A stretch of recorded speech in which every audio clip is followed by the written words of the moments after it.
Well, hello, everybody. Oh, happy Tuesday night to everybody. And thank you for joining us. I am Amy Schmidt. I am the host of the Fearlessly Facing 50 podcast, as well as what we're doing tonight, which is the live show. So I'm so pleased that you're here. And before we get started tonight with this awesome event, I know we have people joining from all over the country and all over the world. So I am so excited that so many women are just being inspired and thinking about getting back to work, creating that roadmap to get back to work. It's so exciting. So welcome. Before we welcome the guests tonight, I want to go over just a couple of housekeeping things just to keep us on task and on target so that the next hour you spend with us, you find value in. So first of all, this is a live show. So we did get questions submitted to us before. A lot of questions from all over the place, and we will be addressing those. We also encourage you to ask questions during the show. So all you need to do is go right into the comments wherever you're watching, and you can just go in and ask your question. We have somebody moderating that during the show. Shout out to Chrissy Sodders, who's doing that for us, who does a brilliant job of bringing that all together for us. So we'll be addressing those questions as well. So hi, Sonia. Thank you for joining us. So just what Sonia did right there, that's what makes this so fun. So go grab a beverage, go grab your notepad or your iPad or whatever you're going to do to take notes during this, and just take a deep breath and enjoy the next hour of being inspired. And just what Sonia did there in the comments, we would love if you would introduce yourself and just say, hey, I'm Amy, I'm from Connecticut, or I'm watching in New Mexico, or whatever. We would love that. And it's a really nice way to kind of get connected from wherever we're watching. The other thing I would love for you to do tonight, because I know we've got a special giveaway, a couple of giveaways, if you would put in there in the comments, I've relaunched, or I'm thinking about relaunching. If you can put that in the comments, it would be fantastic. So just introduce yourself and welcome to this hour. So tonight, what we're going to be talking about is relaunching, reinventing, rediscovering. You know, it's a part of life for us, right? At midlife. And a lot of my story and what I did, I launched my business at 50. You know, I knew there was more for me to do. I knew that I had more to give and more things I wanted to experience and learn. So I'm kind of a true testament of saying, you know what? I'm not going to get stuck in fear, and I'm just going to go for it. So that's a little bit of my story. And today I have three incredible guests. Hi, Renata. I'm so glad you're joining us. Thank you for being here. I'm going to go ahead and bring out the guests, who are three amazing women. And if you've been following some of the promotion beforehand, you might have even seen some of their quotes that they put up. I asked them when they were getting ready and preparing for this event, what does it mean to relaunch from their perspective? And they kind of shared from their insight, from their point of view, what it's like and what they think about the whole relaunch and being confident as you relaunch as women over 40 or 50 and beyond. So with that, I would like to introduce our three guests tonight. I have Ginny Brzezinski. Ginny has been on my podcast, on the Fearlessly Facing 50 podcast before. She's the co-author of Comeback Careers, and she's here tonight to share the space with me and to talk a little bit about her journey and what has inspired her to kind of keep moving forward.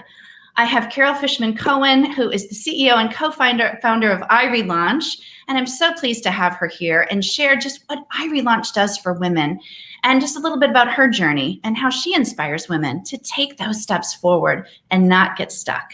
And I have Katie Fogarty, who also is a podcaster. She is the host of a Certain Age podcast, as well as president of the Reboot group.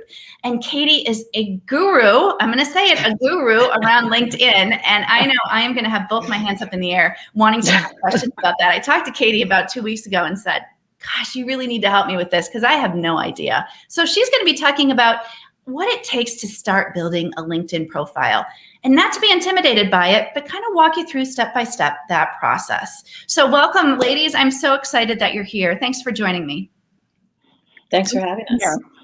Yeah. Really excited. It's going to be a lot of fun. So let's just start by kind of sharing, and all the people are saying what they're doing and relaunching in Chicago. This is so fabulous. maybe we could just share a little bit, and we'll start with you, Carol. If you could just share a little bit of your story, kind of your journey, and how you kind of decided to relaunch. All right. So before I co-founded iRelaunch, I was a relauncher myself. I'm a financial analyst by trade. I was working for an investment bank that collapsed while I was on maternity leave with my first child. So I didn't have any company to return to. Decided not to go looking for the next big job, had 3 more kids. And then I was home with my kids for 11 years. And that was in 1990 is when I started my career break, a long time ago. And then I returned to work 11 years later in 2001 at an investment firm called Bain Capital in their high yield debt management group, because there were people who I used to work with at the investment bank who are now at Bain Capital who remembered me from 11 years before. And we can talk about this whole concept of being frozen in time later on, but that's right. That part really helped me. And then subsequent to that, left there later and wrote a book about relaunching, which came out in 2007, back on the career track. And then in that same year, co-founded iRelaunch. Wow. Oops. Oh, I'm just gonna. That is my husband's phone. Okay, there we go. Left his phone in here. Ginny, we'll just go ahead, and I'm sorry about that. Here we are from Zarmeen in Flemington, New Jersey. Ginny, let's talk a little bit about your story, because I know there's some parallels to Carol. And the ironic thing about these three is these three have worked together before, and they all know each other, which I thought was really, really fantastic. So Ginny, share a little bit about your story. My career began in 1989. I was on Capitol Hill as a press secretary for about 13 years. And then when I had my second child, I decided to take some time off, and I was a stay-at-home mom for about 7 years. And then I decided to go back to work and got my real estate license and sold homes for about 10 years. And then in 2016, I decided I'd really had it with real estate, and I wanted to do something new.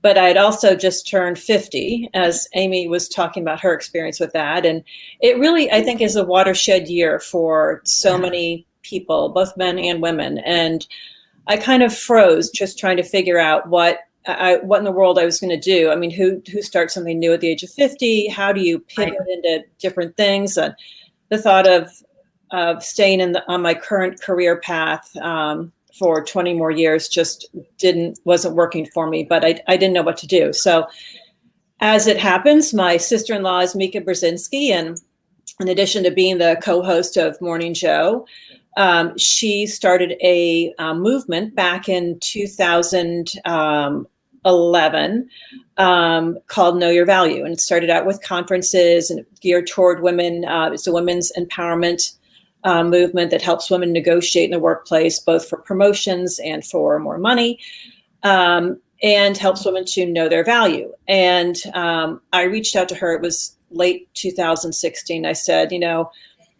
I love what you're doing, and this was a text while she was on air, mind you. I reached out to her and I said, I love what you're doing, but you're not addressing women like me who aren't 30 anymore. Some of us have taken some time off to raise kids and want to get back in. And some of us want to pivot. A lot of us aren't spring chickens anymore, and we need some help. And I wish Know Your Value would recognize our value. Love that. And she texted back somehow while she was still on air and said, okay, let's write a book. And it was like 7 o'clock in the morning, and I'm looking at my phone going, she just really wants to write, really? And I'm like, yeah, sure. She wants me to write, yeah. So then I was committed. And so we ended up writing Comeback Careers. And in the process of researching this book and talking to a lot of people, I met Carol Cohen. And I had read her book back on the career track back in probably about a year after it came out. And calling Carol was one of the scariest things I had to do for the book. I remember sitting in my car in the pickup line going, would you talk to me for this book? I need to answer your own phone. And that was one of my big hurdles I had to get over, was calling people who were huge success stories like Carol and talking to them. Right. And I also talked to Katie because LinkedIn is a huge part for anybody who's looking for a job at any stage in their life, and having a great LinkedIn profile. And at the time, that was the focus of Katie's business, and still is part of it. But that's my story. And the Comeback Careers came out about a year ago. Yeah, and it's a great book. It's a great read. And I know we're going to be giving one away tonight.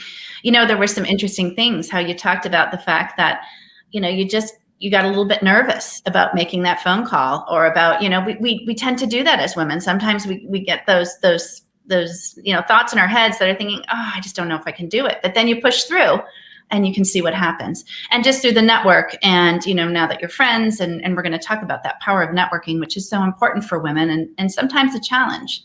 So Katie, can you introduce yourself and a little bit about your journey and how you're continuing to evolve and relaunch? Yes, absolutely. I'm so delighted to be with you all. Amy's been a guest on my podcast, A Certain Age. I have worked with Ginny. My company called the Reboot Group does career communications for executives, for small business owners, for returners. I've actually been on Carol Cohen's stage at the iRelaunch conference in New York talking about LinkedIn. So I'm really excited to be with you all. My relaunch story is that I have 3 kids. They're 20, they're 17 and 13. Since becoming a parent 20 years ago, I've left and re-entered the paid work world twice. And so I know it can be done. And I'm a big believer in relaunching and pivoting. I feel like I've had 5 or 6 careers in my life. I also worked on Capitol Hill. I left Capitol Hill to do public relations work at Edelman PR in DC. Then I went and got a master's in broadcast journalism, which led me to write the morning news in New York. I've worked for CNN. So, and then when I left working in television, when a morning news schedule just got to be too much with young kids and starting a family, I started doing different types of freelance communication work, and then really switched into doing career communications work. So I know you can evolve your career. I know you can return to work, because I've done it, and I've helped other people do it. So I'm really excited to be with you this evening and talk about the power of what's possible, because you can reinvent. And when Ginny says you can't, it's hard to do new things at 50, I agree, but I also launched my podcast at 50. So I would encourage anyone who's ever thought to themselves, I have a dream and there's something I really want to do. You're never too late and you're never too old. Exactly. I love that. Thank you, Katie. So Katie's going to join us again in about, just to go over kind of the agenda for tonight. We're going to chat a little bit about kind of just the stories, and a little bit about kind of strategies around getting back to work, addressing some of the questions with both Ginny and Carol. So Katie's going to leave us for a little bit, and she's going to come back on at 7:30 and join us with all sorts of ideas and the way to get started with LinkedIn. So Katie, we'll see you in a bit. So the 3 of us are going to chat a little bit about just strategies to get back to work. And I think that, I'm seeing some comments come up here. I saw someone say, I'm relaunching again. I'm relaunching my 3rd time, something like that, which I think is so possible. And I'm relaunching my relaunch, is what she said, Jean from New York. I love that. So, I think one thing I talk about, and I'd be curious to see what you think about it, as women that have done this as well, is I talk about creating a highlight reel. It's just something I really believe in, because for me, I left the workforce in 97. I started out as a journalist and then had my first child and then started moving. I took on the role of the traveling spouse for 11 moves and 28 years of marriage later, and decided then there was more to do. But what I really needed to do at that time, and what I encourage women to do, is kind of take some time to self-reflect and look at what they've done in their past, and look at those accomplishments and say, oh yeah, I did manage that budget, even if it was for a volunteer organization. I know we have a question about that. Do you take those, you take those things that you've done and you translate those, and those are all experiences, your stories to drive you forward. And that's really, like Katie started her podcast at 50. I did too. I took that journalism piece and said, that's what I want to do. Do you find that women get stuck kind of not being able to think back to what they really are good at, finding their gifts? Carol, I'll let you. Sure. Okay. So the way we look at this career, it's essentially a career assessment piece. You have to figure out what you want to do all over again.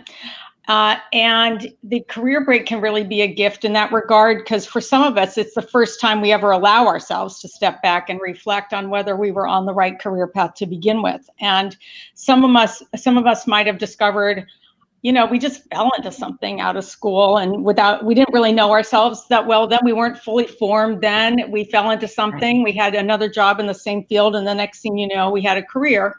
Or maybe we were fulfilling someone else's expectations by going into a certain field. So we do find that when relaunchers are coming on the other side of their career break and thinking about returning, there is a structured way to think about all these prior experiences that you had, whether they were volunteer or paid. And we call it the Job Building Blocks Worksheet. And you break out each significant prior work and volunteer experience into components. And then you extract those components that you love the most and are best at, and you put them in a pile. And then once you have this pile of extracted components, you can brainstorm about what the best options are for you, either on your own or with a group of trusted friends, or maybe you hire a career coach. So there are a whole range of ways to look at it, but that's one way. So that really is looking at what your past experiences are and really finding, do you find that women might be re-entering in a whole different, a whole different area? Maybe they're not going to do finance anymore. Maybe they're going to do something else. Do you find that women are really changing career paths?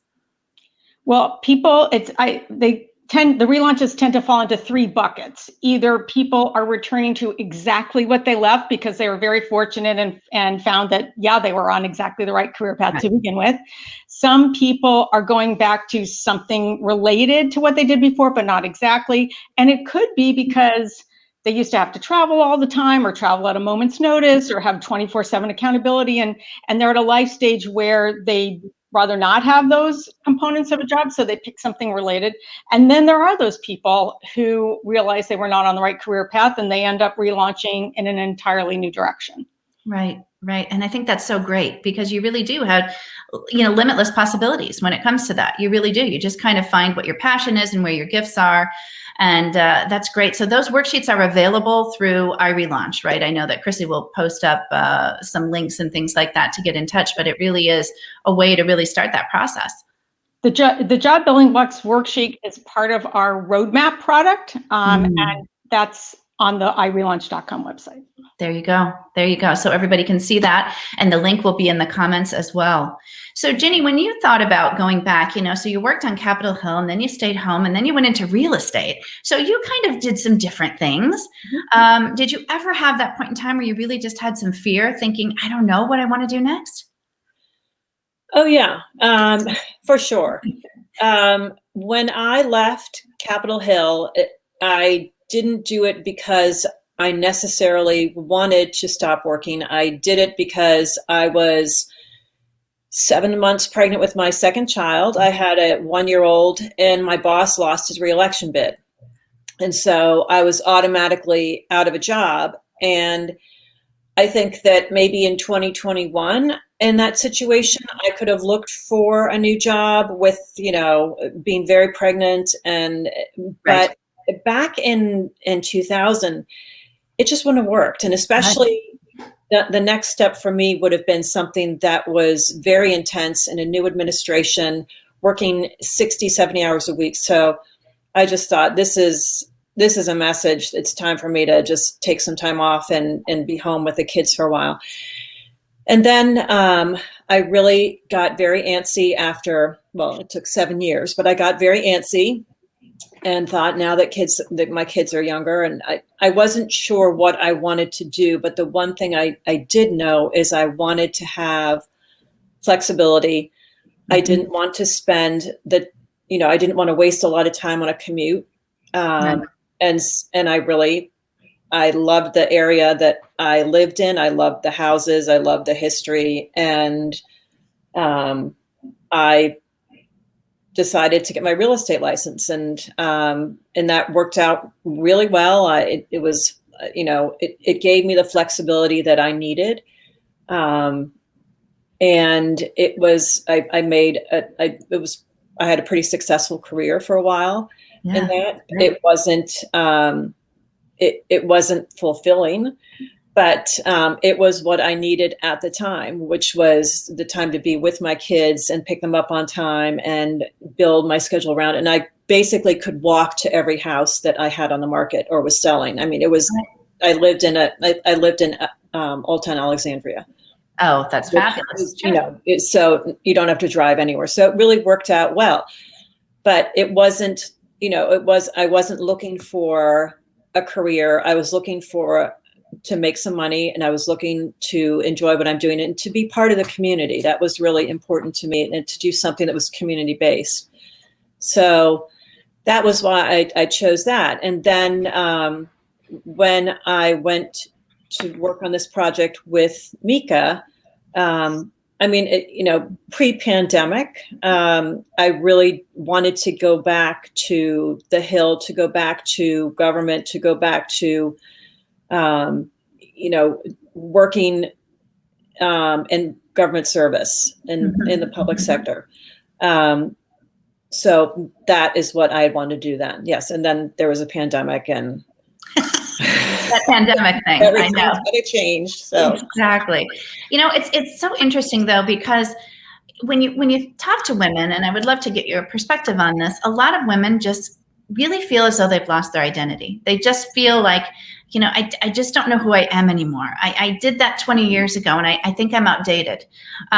We'll address a few of these questions, but what are the biggest fears that you saw, Ginny, when writing the book? I know you spoke with a lot of women. And Carol, what would you say are some of the biggest fears that you think women have as they start this relaunch process? Well, I just want to make a comment about this loss of identity, because it's real for almost every relauncher, and it stems from society attaching so much importance to who we are as a person in terms of what we do for work. So when you are professionally disconnected for an extended period of time, you can start to feel a diminished sense of self.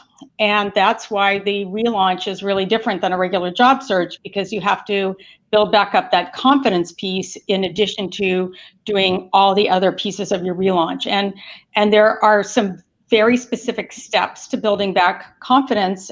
One of them is to figure out exactly what you want to do, and we can talk about that later, and then practice over and over and over again out loud talking about it. And the more you practice, the better you'll sound, the more confident you'll feel.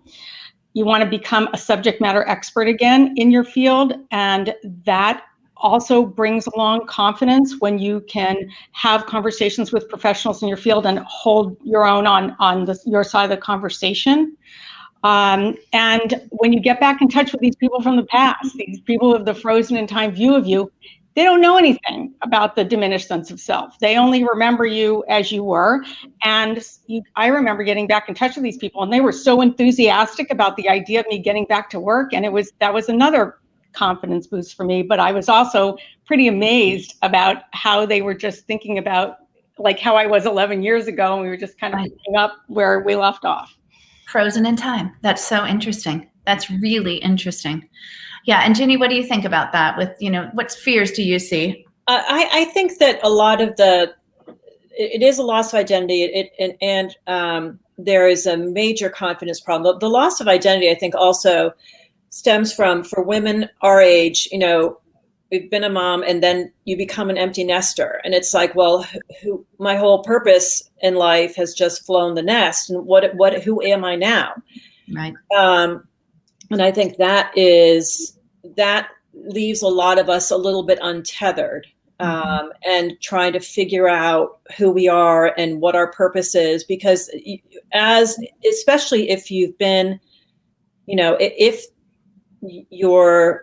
if you've worked part-time, or if you downsized your career, or if you took some time off to raise your kids, that's been your purpose. And it's when that purpose leaves the house, you kind of are lost for a while. And then the confidence part of it, I'll tell you a funny story. I mean, I worked with a lot of very smart, very strong women when I worked on the Hill, and I was probably the only one who took time off to be with my kids. And I will go out to lunch with these women and I'm like, holy crap, we used to drink beer together. And these women are running companies. Like, I'm such an idiot. It just makes you feel like it's big.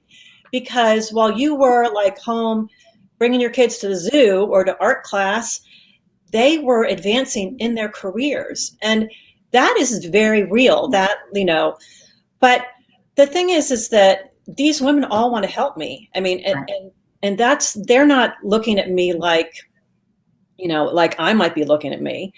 They're looking at me like, how can I help you? You can do this. I'm going to help you. And they literally say that. But I mean, it is mind boggling to think, you know, when I think back on, I used to work with these women. We used to like be giggling in the corner over things that were going on when we were in our 20s and early 30s. Oh.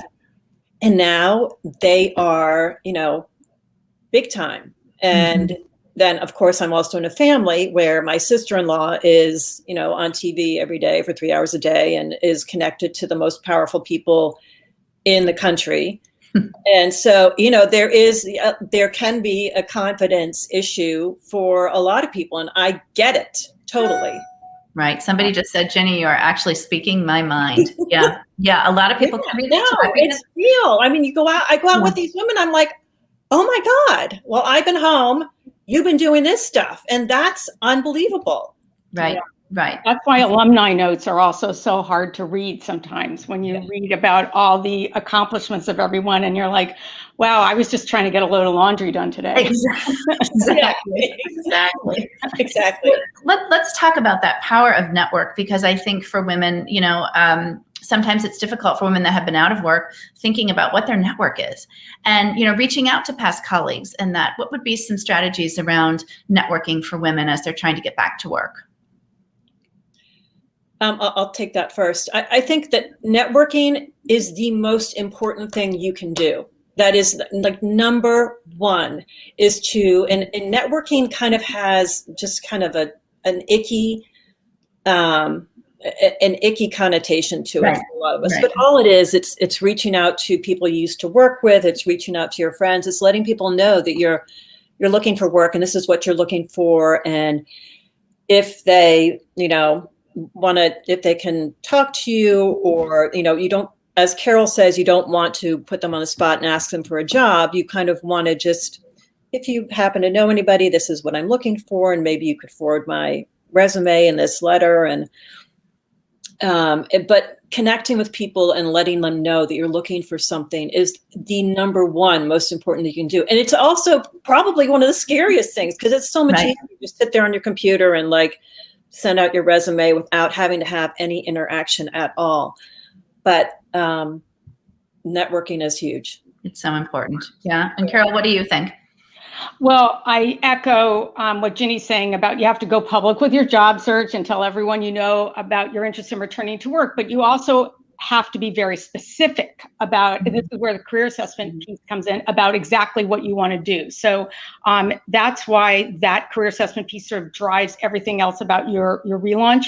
And the other thing I'll mention in terms of reaching out is that you can get back in touch with people and say that you're in information gathering mode, that you are looking to be a subject matter expert again in your area, and you wanted to know, who would they recommend are the experts in the field now, or could you even get on the phone with them, or I guess on Zoom now, for 15 minutes and talk about who the experts are, what the products are, what the controversies are, what the acronyms are, just sort of a primer on what's going on. And that's a great way to reconnect with people without asking them to help you with the job itself yet. If it, you know, see how the relationship goes, and then maybe that comes later. Exactly. And I love that transparency, because you should. And then it seems like when you do start saying, oh yeah, I'm thinking about doing this, all of a sudden opportunities come up. Somebody remember you in a conversation and say, oh yeah, Amy's starting to look for a job. Do you know anybody? So it's the power of network and connections for women is so important. I know Carol is going to be giving away a free ticket to her iRelaunch Return to Work conference that's coming up in May. So can you talk a little bit about that conference? And thank you for doing that tonight. Sure. So a lot of the work that we do at iRelaunch is with employers to help work with them to create their own return to work programs. Just like they have summer internship programs for university students, we work with them to create mid-career return to work programs for people returning after a career break. So when we have our return to work conferences, and they're now virtual, there'll be one in May and one in October, it's a way of bringing together those employers who are interested in recruiting relaunchers for their return to work programs, and sometimes outright without a program, and all the relaunchers who are interested in returning to work. And we also deliver a lot of content during that time, and you get the iRelaunch roadmap along with that conference admission, which is a 5-stage, 30-step guide and framework to returning to work. So it's really value packed, and people get jobs and relaunch their careers after they go. That's fabulous. Thank you so much. So if everybody would comment, as we said at the beginning, the more we interact in this event, the better. So please say if you have relaunched or you're ready to relaunch in the comments, and also just share your name and where you're from would be great. And you'll be entered in drawings. We'll be giving away books. I'll be giving away a copy of my book, as well as we'll be giving a signed copy of Comeback Careers from Ginny. So we're very excited. So just continue to comment and ask those questions. So we're going to transition over to Katie, and Katie's going to come on and talk to us a bit about LinkedIn. And then we're going to come back, all four of us, there she is. And then we're going to all be back and answering questions. And just to give you an idea, before Katie starts today, we've gotten so many questions in, and just a few that I received even before the event launched. Patty in Oregon had a question about multi-generational work environment and feeling like she would be the mom. Any tips for navigating that? So Patty from Oregon, thank you for asking that question. I think we'll just address that one before we turn it over to Katie. And I know, Carol, you had some insight on this. Well, I had some direct experience, because when I went back to work after my career break, I was 42 years old. My boss was 37, and there was no return to work program. It was 2001. No one was talking about this. And they actually had me go to the orientation that they were running for the analysts right out of college, and the MBA students too. And I remember being in that room thinking, I could be the mother of everyone who is in this room. And I realized that I just, that was my reality. I had to just have a sense of humor about it. And I did avoid saying things like, we used to calculate that kind of thing by hand in my day. I would never make those kinds of comments. But I found that I just I came at it from a perspective of curiosity and learning and teamwork. And over time, sometimes some of the younger people who were working there wanted to get maybe some career advice from me or life advice. And so there was a little bit of reverse mentoring and traditional mentoring going on, even though I was coming back after a career break. Very interesting. Thanks for sharing that. Yeah, and thanks, Patty, for asking that question. I think that will resonate with a lot of women tonight. So thank you. So Katie, y'all ready to get us all ready for LinkedIn?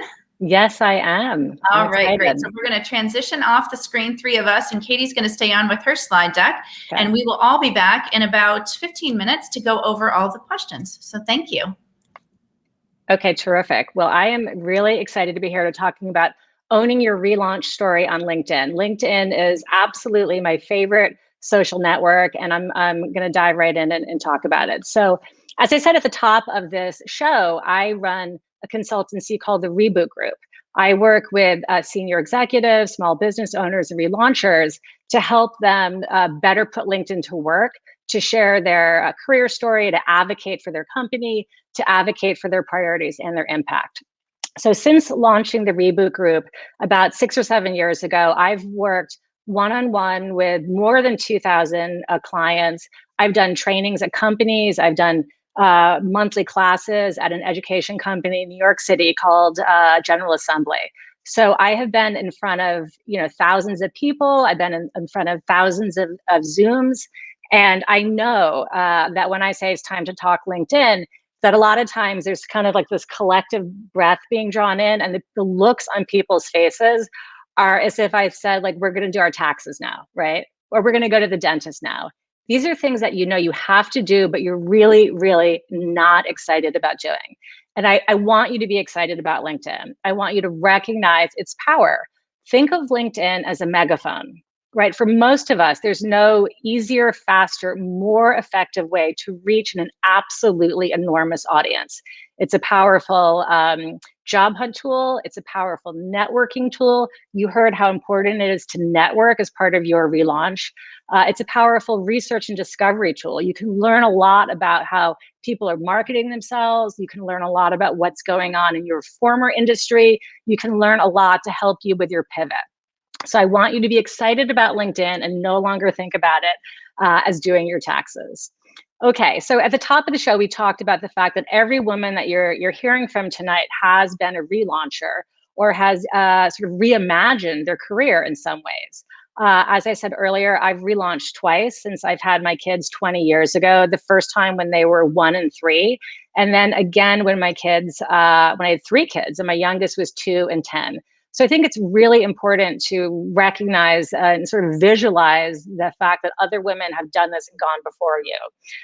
But I know when I was looking at my own relaunch, it felt really mysterious. Like I would hear from people who'd done it successfully, and I would think, but how did you actually do it? I know you've done it, but how can you make it happen? In my case, I was realistic, and I started off sort of in a small way. So what I'm doing today, which is working with big executives and doing trainings at companies like Google, did not happen on day one of my relaunch. When I first started doing my LinkedIn work, I was working one-on-one with people in my own network.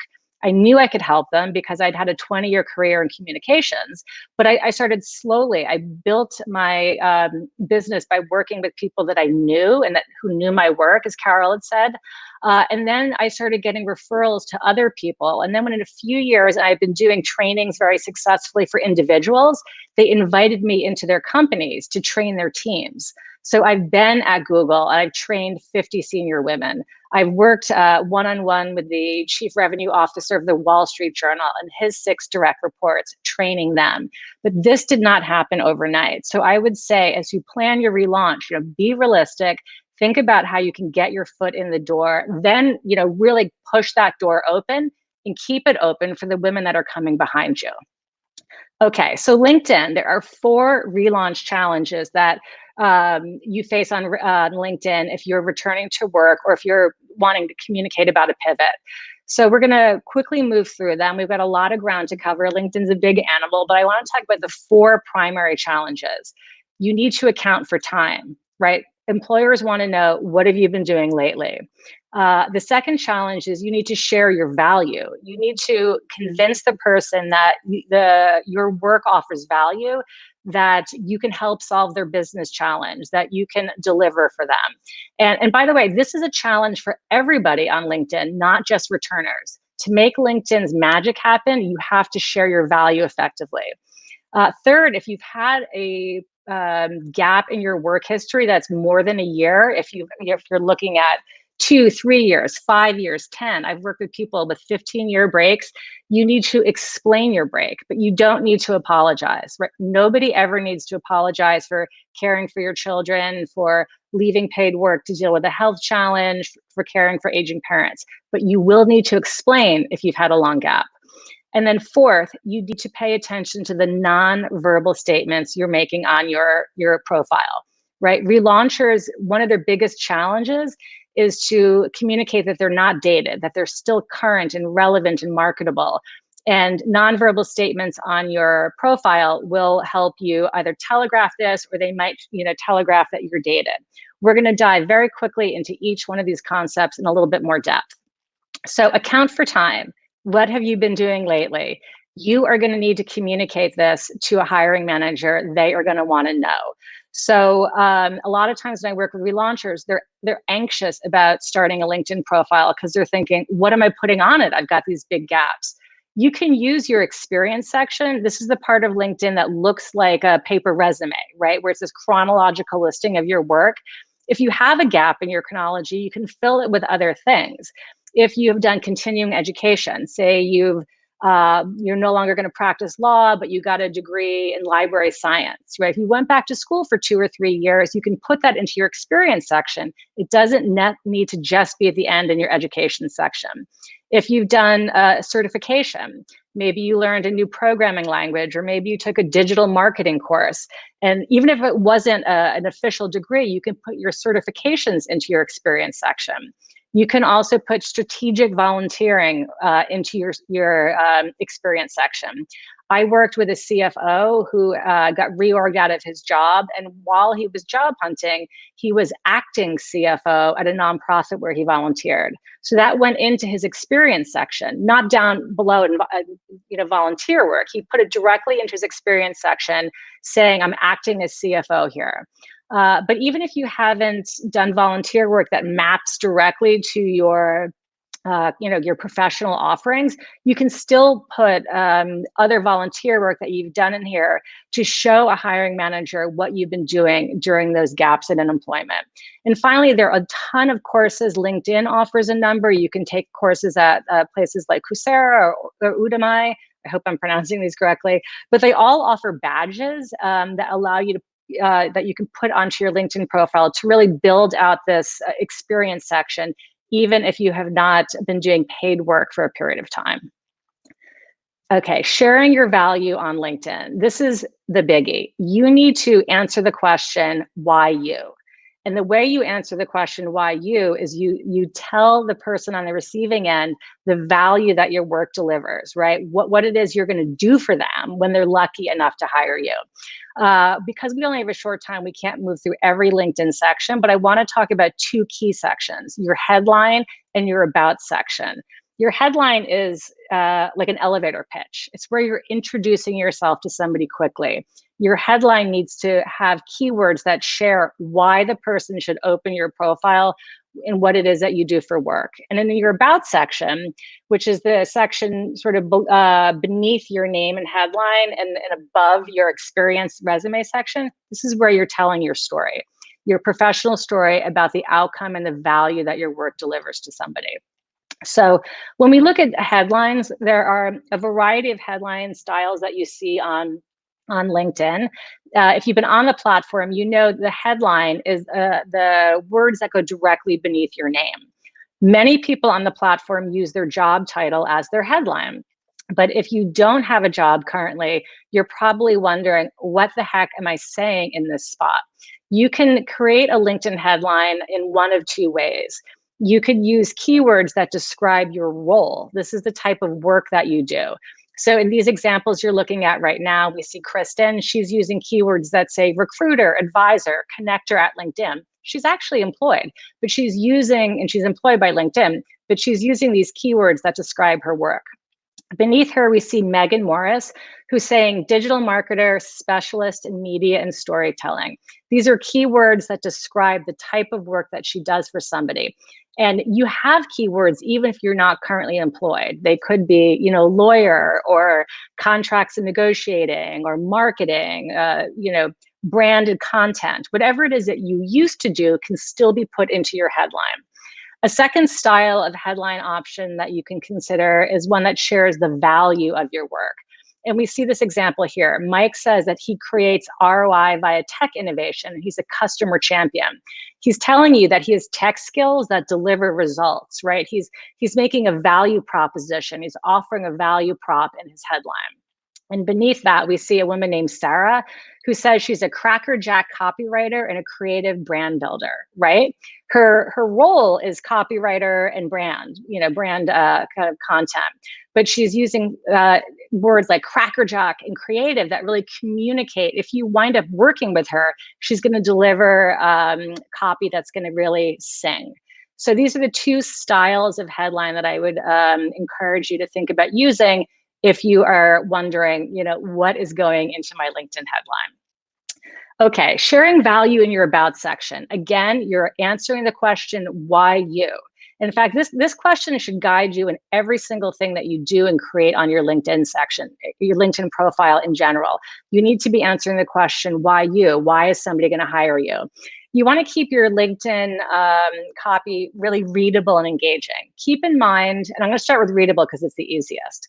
Keep in mind that people are looking at your LinkedIn profile on a desktop or they're looking at it on a cell phone because more than 60% of LinkedIn usage occurs via mobile. right? We don't want to see big walls of text. So you can have a short about section, or you can bullet out some ideas. You should use white space. Keep your paragraphs really short. If you go look at my own LinkedIn profile, you'll see I probably have 7 paragraphs, but each paragraph is 1 sentence a piece, and I have a lot of white space. So it's really easy to scan. So engaging is a little bit trickier. Engaging is where you kind of hook the viewer's attention and quickly and clearly communicate what it is that you do, but more importantly, why the person on the receiving end should care. I'm sharing Sarah's because it's really short, and it just goes to show you, you don't have to create a ton of copy to really communicate effectively. She says she's an experienced ad copywriter with 2 fully functional brain hemispheres, right? She's kind of making a humorous statement. She's creative but strategic, imaginative but pragmatic, grasp the big picture, but attention to detail, can provide a cajillion stellar reviews from clients, coworkers, and employers, healthy sense of humor. Now, how can I help you? Right? If I were looking for a copywriter, I'd want to work with Sarah. She shows me that in only 4 lines of text that she can communicate really crisply and in an engaging fashion. She's good with words. So you don't need to do a big exhaustive career snapshot in your about section. What you really need to be doing is saying, if we work together, here's what I can bring to your organization. That's how you share value in your about section. Okay, explaining but don't apologize. This is the 3rd challenge that relaunchers have. How do I explain that I didn't work for 5 or 10 years? You need to come up with a short, crisp, 1 to 2 sentence answer, because you do not want to make people guess, right? You want to explain what you were doing. Keep it really tight. Keep the language neutral. You don't need to become overly personal, and be clear that your time away from the gap is over. If you had been a lawyer and you left to care for your kids, you might open by saying, I offer great contract negotiation legal skills. This is where I've done it in the past. And you could say, after time away from work with my children, I've now returned since they're in school, full time. Come up with a 1 to 2 sentence explanation. Be clear that your gap is over and that you're back and ready to add value to somebody's organization. If you left for a health challenge, this can be trickier to communicate on LinkedIn, but you are going to want to come up with a 1 to 2 sentence explanation about your gap that you're going to share in an interview, that you're going to share, maybe in a cover letter or in an email when you're communicating with people. And as Carol said earlier, practice it. Practice it, practice it, practice it, record it on your phone, get comfortable saying it, because you're going to need to communicate it. Finally, you want to pay attention to nonverbal statements, right? LinkedIn is an interactive digital platform. You're seeing people's headshots. You're seeing them communicate. You want to telegraph that you're current and relevant, because that's, again, how you get hired. How can you do this? Nonverbal statements can be made with your email. If you're offering up a dated email like Earthlink or AOL, it signals that perhaps that you're from a different era. You want to be using an updated email like Gmail. Perhaps you want to get your own domain name email. So you could be, I would be Katie@KatieFogarty, .com. That's one way of telegraphing that you're current. You also want to carefully assess your skills. Everything that you're sharing in your about section and in the skills section of the profile should be current. I worked with a very senior ad sales leader who had an amazing 20+ year career. She took 5 years off to be with her high school kids and then looked to return to work. And her first skill that she listed was Microsoft Office. And I had to say to her, Microsoft Office is not considered to be a skill now. Everyone knows how to do it. So you really want to do a deep dive through your profile and make sure you're not sharing old computer skills, that if you do work in tech, that you're sharing updated things, and that your skills are telegraphing that you are current. You can also drop way back roles. If you've been lucky enough to have a long career, drop things from the past, particularly if you've pivoted. You don't need to say on your LinkedIn profile, I taught English in Japan, which is what I did, but because that's not necessarily relevant to the work I'm doing today. So if you want to drop a few older roles off your profile, it can help you with dates. It can help you prevent somebody on the viewer's end from thinking that, that your career extends too far back. Finally, it's important to look at the images that you're sharing on your LinkedIn profile. Styles change, fashion changes, hairstyles change. If you're using an old-fashioned picture, with a 1980s power suit, again, it's going to make you look dated, even though perhaps you were younger in that photo.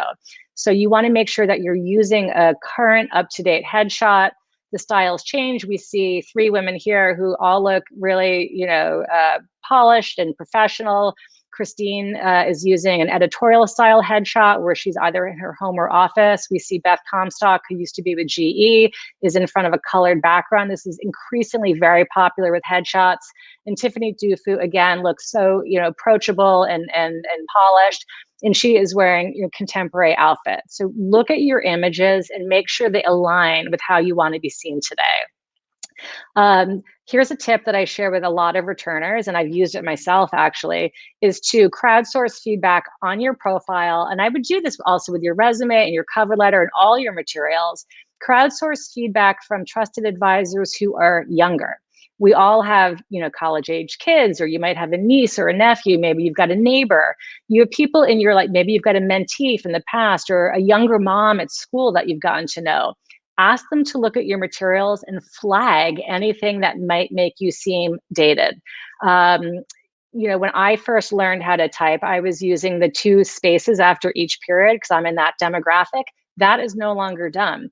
People who are digital first are all using 1 space because that's what they've been trained to type into keyboard.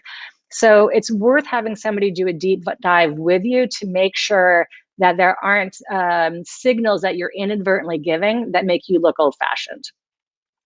Finally, this is my last piece of advice, and then we're going to open the floor to questions.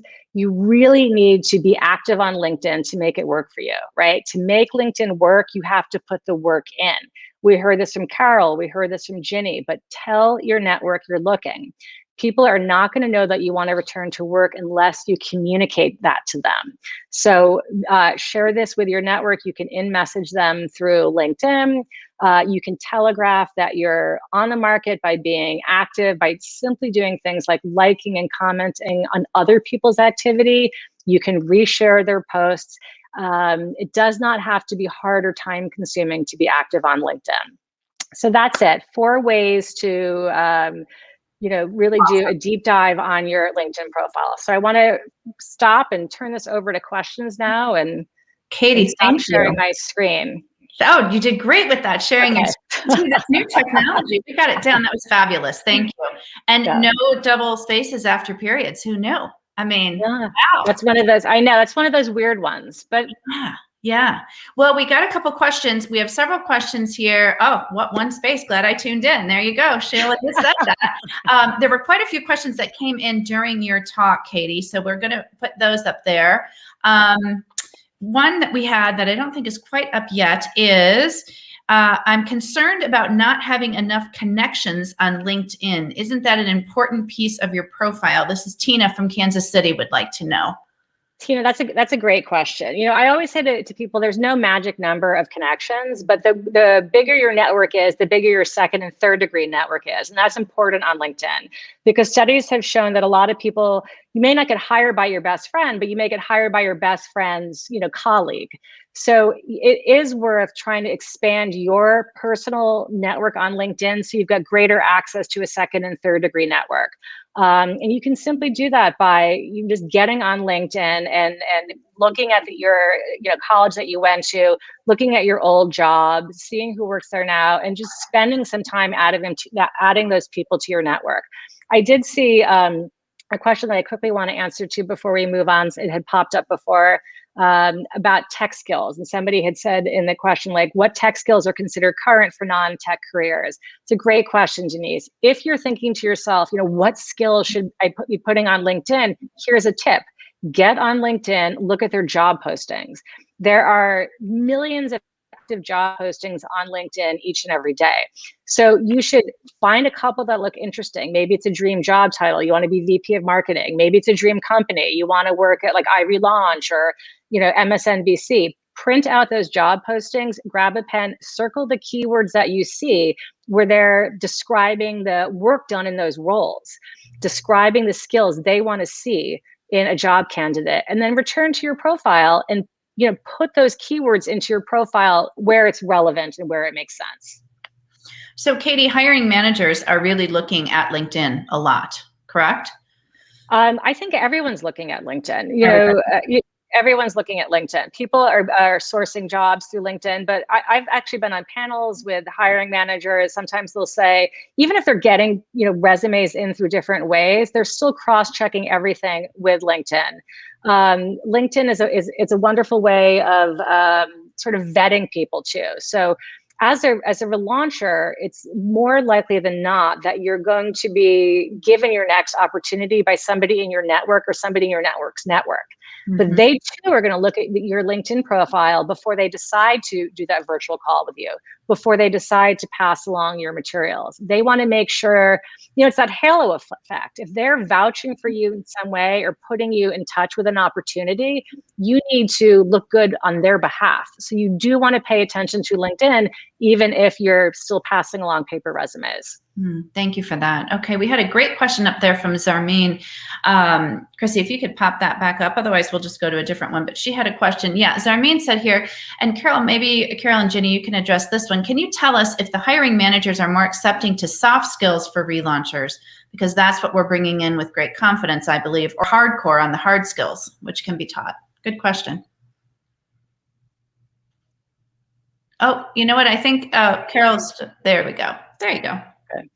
Okay, sorry. It depends on the job. Overall, I'd say, though, that one of the big selling points of hiring relaunchers is not, besides our education and work experience, it's our stable life stage, it's our mature perspective, it's our ability to work on teams, it's our EQ. So certainly we bring all of those skills to the table. Now, there are some jobs that, especially technical ones, where you actually have to have some hard skills. And we have seen relaunchers who have taken long career breaks go on to edX and take, we've had, they want to be a data scientist. They take the MIT edX course in Python, and they complete that course. They don't even have to take the paid version. And that is a signal to the employer that they're focused on updating their skills in relevant areas. So yes, there will sometimes be technical requirements.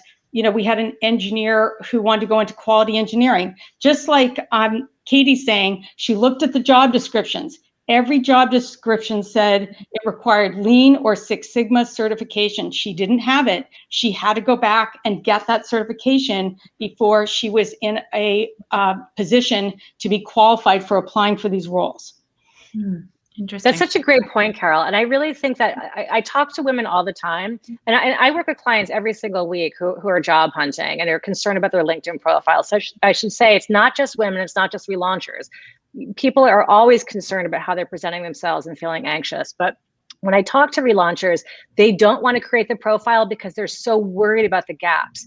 You need to actually do that so you begin to realize where you need to offset things, where you need to mitigate. Like Carol just said, that woman was smart. She realized, here's a gap that I must fix to get the job that I want. So if she just ignored it, like not wanted to deal with it, she wouldn't have made progress. So even if you're feeling anxious about starting your LinkedIn profile, I would say just get going, because it'll put you in action and it'll help you figure out what you need to do to get where you want to go. That's a great point. Several questions came in about should they have a paid account on LinkedIn, and is that worth it?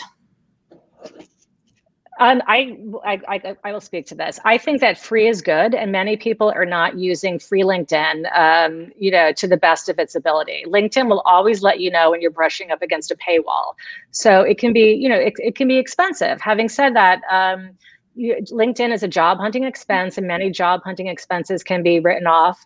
Check with your tax preparer. If you have the paid account, it gives you greater functionality. You can in people that you're not first degree connected to. You can do more people searches, which is useful as you're looking to research. And so there's greater functionality. You can also have better analytics about who's looking at your own profile. But if, budget is a concern, and when is money not a concern? I would start with the paid version and see if you start bumping up a paywall and then consider upgrading. Great answer. Okay. Also, thank Katie, you. doesn't LinkedIn still have, aren't all their classes through their paid subscription? And they have a huge amount of classes.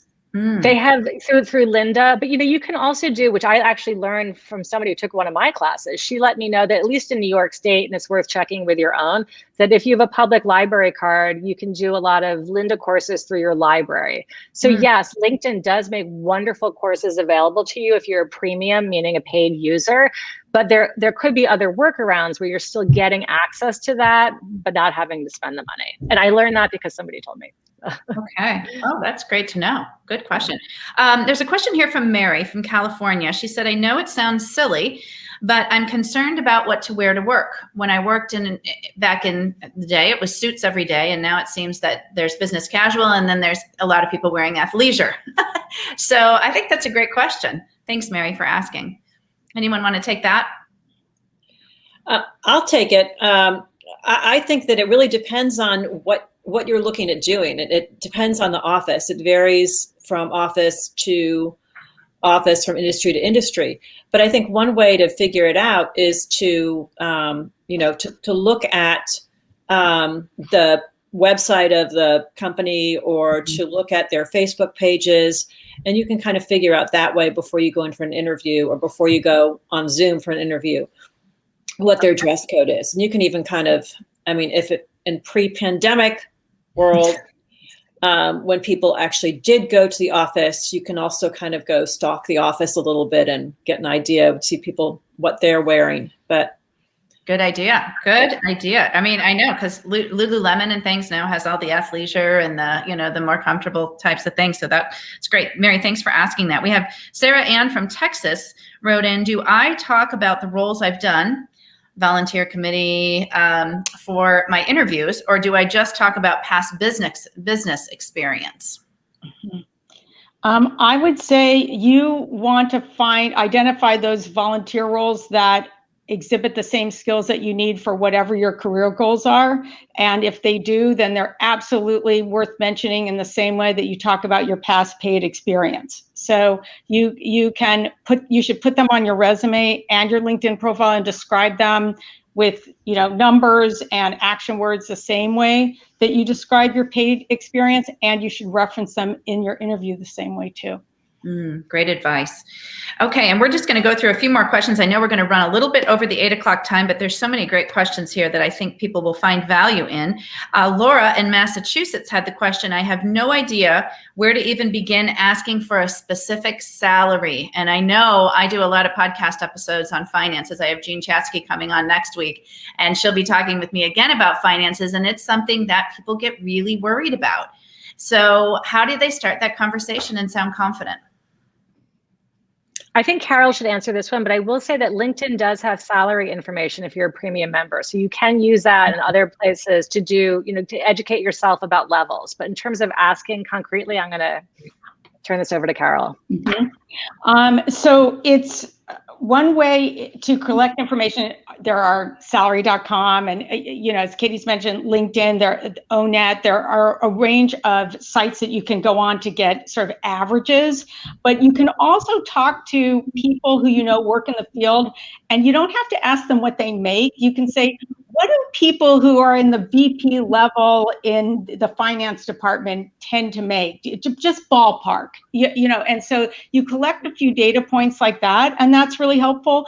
And then there are some sites like Glassdoor and Fairy Godboss where you can actually look it up by company and get some real data that way too. So I would say think about that, but also remember that salary is not the only thing that you might be negotiating in a conversation about compensation. We have a podcast called 321 iRelaunch, and in the mix there, we have interviews with people who talk about salary negotiation and topics related to it. So that's another resource for you. That's fabulous. Thank you, Laura, for asking that. And so something I want to add to that too, because this is something that when you do get a job offer with a salary attached to it, always remember that you can negotiate that, and you should. You shouldn't just take it. That employers expect you to negotiate. Well said. Great point. We have a question here from Carol. I'm not quite sure where she's from, but she wrote in and said, do I tell the employer that I was let go from my last job due to downsizing? It's perfectly fine to say that my company had a downsizing and I was let go in that process. It's not a referendum on your performance. And also, after the 2008 downturn, after the downturn that we're seeing right now that was brought on by COVID, there's plenty of people who are being downsized. So don't worry that it's carrying some sort of stigma. Acknowledge it quickly and then move on to why you're the best person for the job. Love it. Love it. I think there was a question up there that flashed from Beth. Something about, what was the other site you had just mentioned along with Glassdoor? It's called Fairy God Boss. Fairy God. That's one I hadn't heard of either. Thank you, Beth, for that question. Rhonda out in Colorado asked, do I use an executive recruiting service even if I've been out of the workforce for over 10 years? Good question. Okay, I can answer it.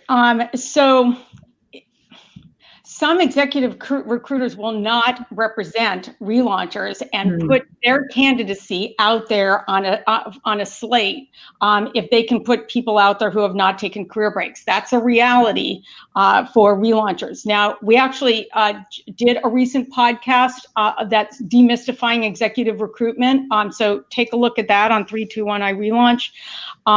But I wouldn't worry about that. I would be focusing on figuring out exactly what you want to do, pinpointing companies, and then pinpointing people who who work at that company or who know other people who work at that company. Exactly. And that's where your resume gets elevated. Perfect. Thank you. Nan in Michigan asked, I do not have an MBA, and job posting says MBA preferred, not required. Do I apply? Absolutely. With these job descriptions, you'll find that they're kind of put together by committee a lot of times at companies. And at the end of the day, you'll see that someone was hired, or if you find out someone was hired for it, it seems like, wow, it didn't seem like a complete lineup. That's right. These things change over time. So I always say, when in doubt, apply. And I want to make a point that for the companies that have formal return to work programs, if you think you're not sure if you qualify, if you did some occasional consulting or you had some sort of a part-time job that was out of your field, if in doubt, apply, because they will decide whether they're going to loosely interpret their eligibility rules and if you're eligible or not. Don't self-select yourself out of the process before you even get a chance to be a candidate for the job. That's great. If I could add one thing to, when you are applying for a job, don't just go through the applicant tracking service. Even, whether you have an MBA, whether you don't have an MBA, whether you fit all the requirements or not, they don't really work for anybody.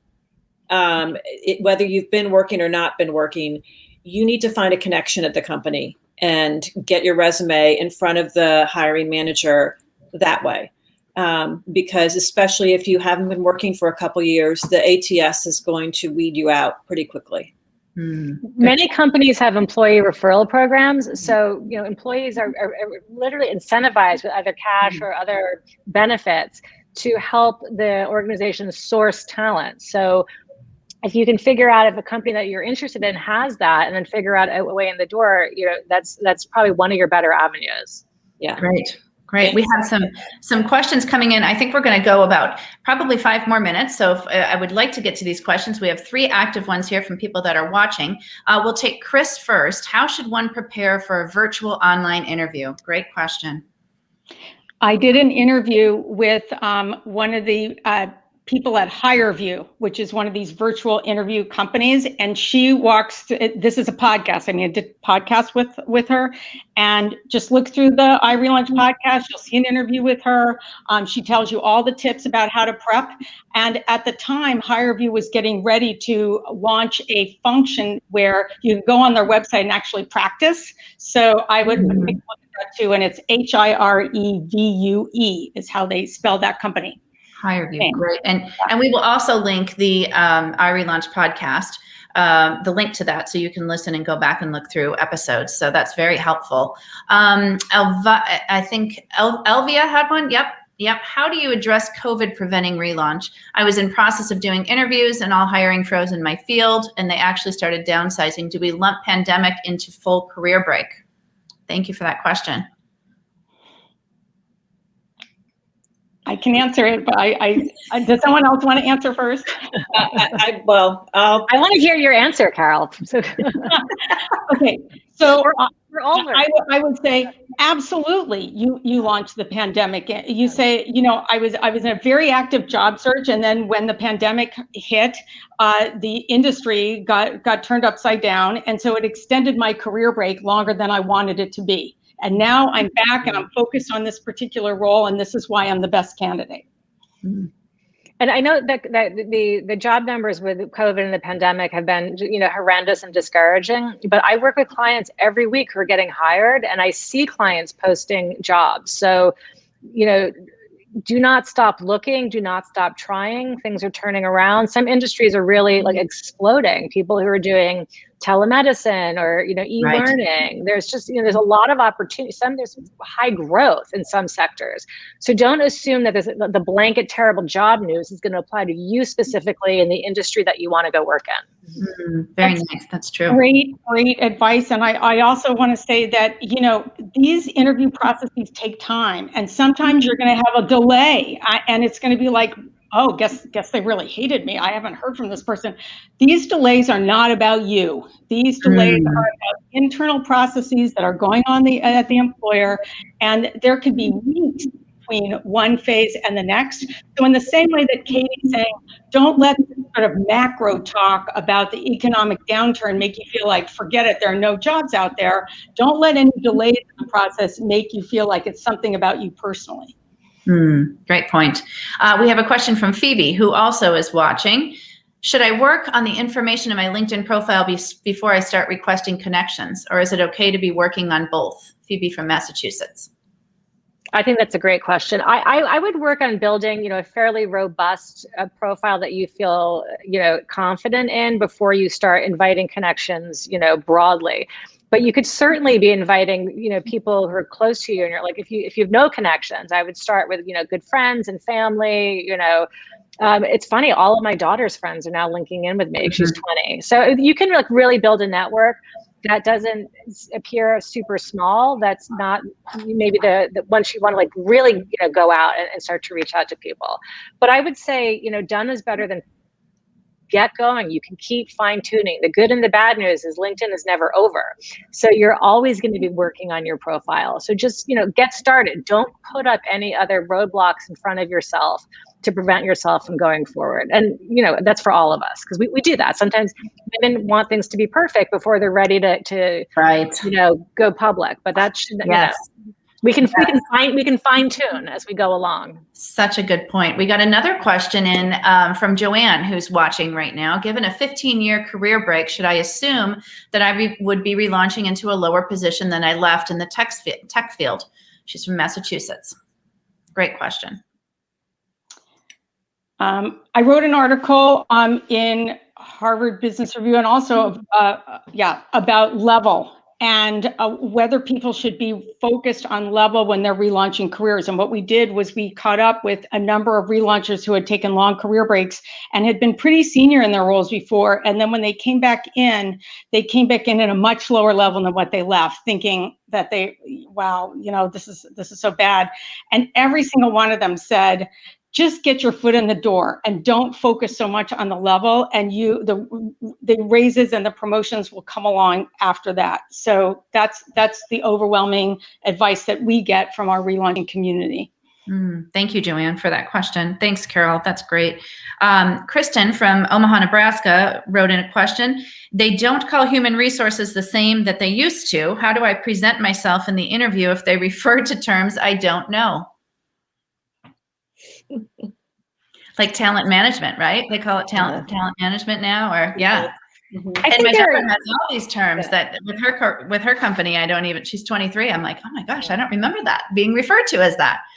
I think that even though things have changed, that you can, sometimes things come up in an interview or conversation that we don't know about. But I would say you want to go into if you're getting to an interview phase, you really want to have done your work and be educated. And it is easier than ever before to be current and connected, because we have Google. That didn't exist when some of us first left work. So you can learn almost anything. There are wonderful job hunting resources. There's iRelaunch, there's Fairy God Boss, which Carol mentioned. There's The Muse, which is a job hunting site geared to younger workers. If you spend a few hours on any of these sites, you are going to be conversant about what's in use. And LinkedIn is an incredible research tool. You should be following people. You don't have to be first degree connections to certain people. You can choose to follow people who are leaders in the industries where you want to work. It's incumbent on you to make sure that you're walking in ready to rock and roll and sound, you can educate yourselves in ways that's not as hard as you think so you won't have those speed bumps during a conversation. I just want to share an anecdote about that, because I have been out for 11 years and I was returning to financial services, and I was so afraid there'd been all this consolidation in the industry that I was going to start talking about a company that didn't exist anymore.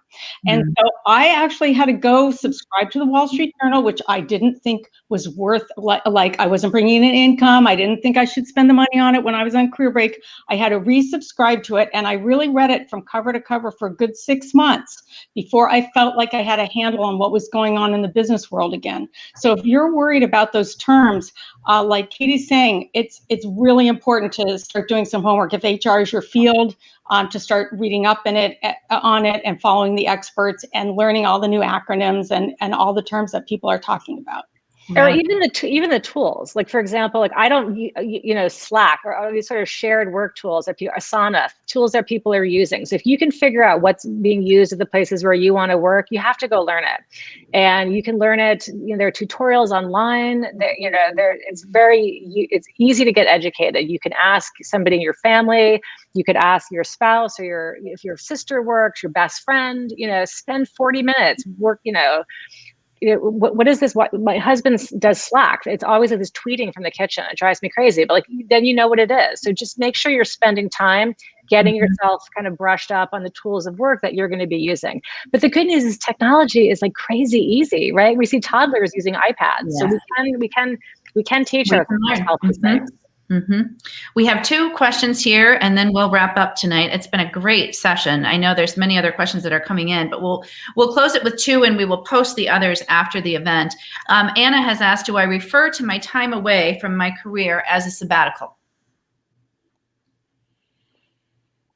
Ginny, do you want to comment on that one? I mean, if it really was sabbatical, sure. But, so many people come on in and out of careers now, take time off, pivot. It's not unusual. You don't have to have it sound, very, artsy or, whatever. It doesn't need to sound special. It's just you took time off for whatever reason to raise your kids, to take care of your mom. Now you're ready to get back to work. And during that time, you learned these new skills, you volunteered there, you did these things to keep in touch with your industry. But no, I wouldn't call it a sabbatical unless it actually was a sabbatical. What is a sabbatical? Right. Now, I think that's a good answer to that for sure. And it's true. You just say, I've been away caring for a parent or raising my children, and be transparent about that. Yeah, definitely. And then be clear that the break is over. Or the situation is resolved and that you're back. And then you're back. That's it. Exactly. Katie from New York had a question. I recently had an interview for a financial services job. She had worked for a financial services firm for 15 years and had taken 7 years off.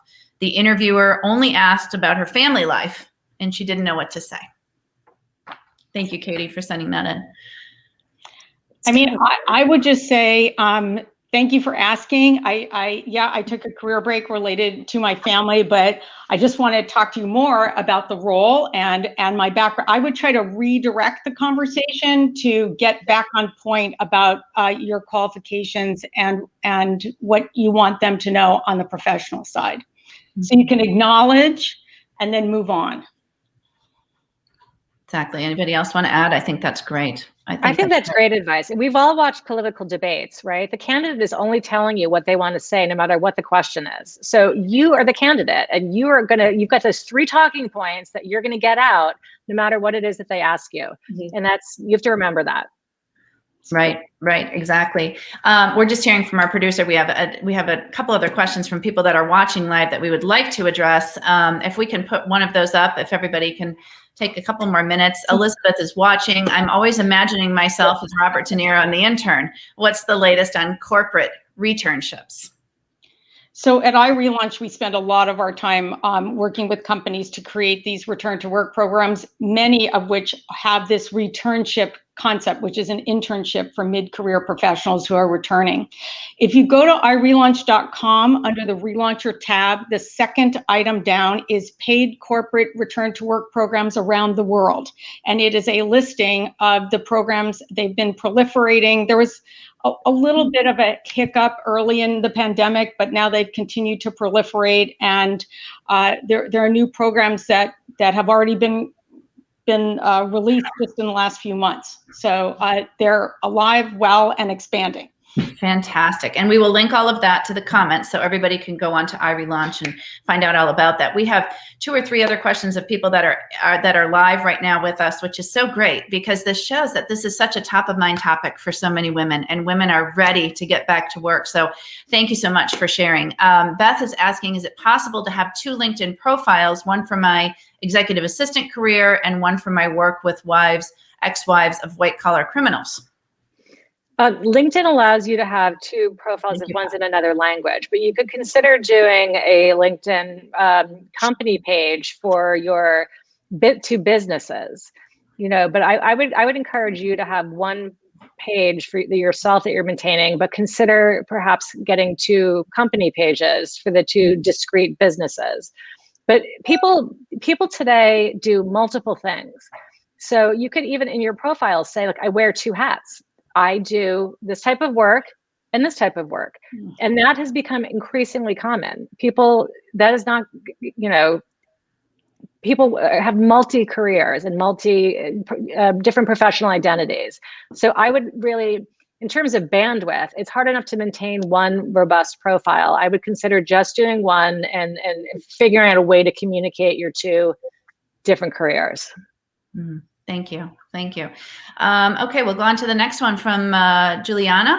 If you have a portfolio, can you post on LinkedIn with a password that you'd share with those you feel fit? I don't believe so, but if you have, there are other platforms. So if you could be on Behance if you're a graphic designer. But you could also include, LinkedIn is 360. It's a digital, nature. So you can upload rich media. You could upload your portfolio. You could upload, you could link out to your personal website where you might have your portfolio. If you're asking this question because you don't want people to see the material that you're sharing, and that's why you want to password protect it, I would not be putting it on LinkedIn.